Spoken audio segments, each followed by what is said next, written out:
Episode 6 of Dexter Original Sin was by far the best episode that they've dropped so far, and it just fully revived a series that was not looking good. Because while a lot of fans loved the first 5 episodes of Dexter Original Sin, a lot of the OG fans like myself did not like the quality of production or the acting that was put on in this series, and it felt more like a cheap knockoff or a money grab. But episode 6 changed everything for me and for a lot of other real Dexter fans out there, because for the first time in the entire series, it felt like it was actually a part of the Dexter universe with some of the things that were done and by the incredible acting from Patrick Gibson. Throughout the first 5 episodes of Original Sin, a lot of the acting by Deborah's actor, Dexter's actor, and even Harry's actor were just felt very inauthentic, and it felt like they were just trying too hard to mimic the characters. Now, obviously, they want to act like the characters that they're trying to portray. They're trying to portray young versions of Dexter himself, Harry Morgan, and Deborah Morgan.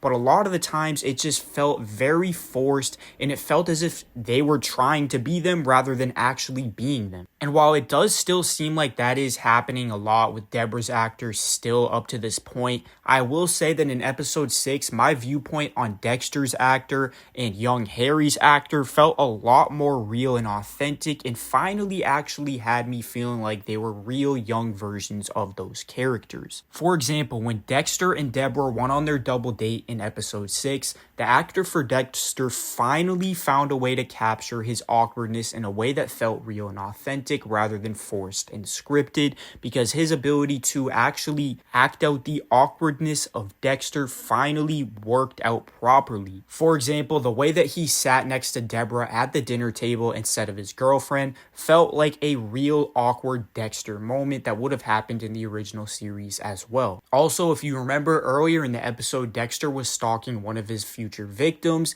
and he noticed that the guy was actually doing pretty good around girls, even though he was an evil person. Now, Dexter usually likes to try to mimic people that are also serial killers, but actually have found some success in trying to be normal. And throughout the series, we saw him do this tons of times, like for example, trying to learn from Arthur Mitchell, the Trinity Killer, about how to actually live a double life properly. And we saw him doing this in Dexter Original Sin in this episode, and I thought that was a great touch by the writers, because like I said earlier in the episode, he was stalking a victim, and he noticed that he actually had a girl on his side, and he was able to get some action out of her, if you know what I mean.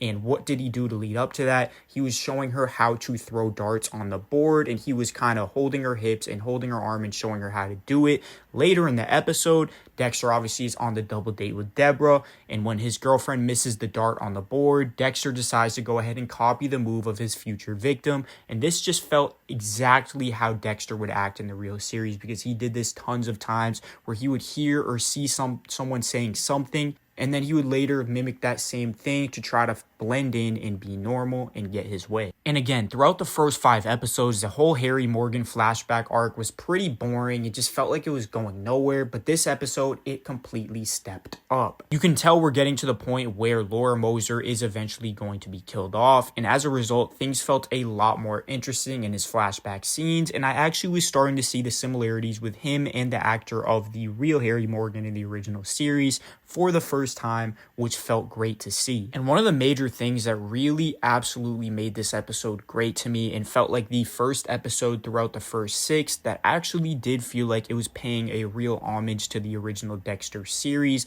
was the kill scene at the end. Now, obviously, this was not his first kill scene in the Young Dexter series, but this was the first one that honestly had me invested, had goosebumps on my arms. This is the first time throughout the series that I actually had goosebumps on my arms, and I felt a little tingling feeling in my chest as the kill scene was going on, which seemed to happen all the time in the original series. But something about Patrick Gibson's performance this episode, it seemed like he just fully elevated his game, and it actually felt like I was watching a young Dexter in the flesh doing a kill for the first time in this series in the right way. And now I know a lot of you guys are going to disagree with a lot of the things I said. You're going to say the first 5 episodes were great, but I'm telling you guys, go rewatch episode 6 if you haven't already. It really was by far the best episode, and if they can keep up this level of quality or close to it for the last 4 episodes, 7 through 10, this will end up being a great spin-off series. But if they go back to that quality of episodes 1 to 5, I honestly think this will just be a complete joke to the Dexter franchise. guys and should be disregarded from all real Dexter fans. Anyways, make sure to go ahead and like this video and subscribe. I'm going to be doing Dexter content moving forward. So if you like Dexter and you like Dexter Original Sin, make sure to go ahead and leave a like and subscribe to the channel and drop a comment. Let me know what you guys think about the first 5 episodes and episode 6. Peace out, y'all.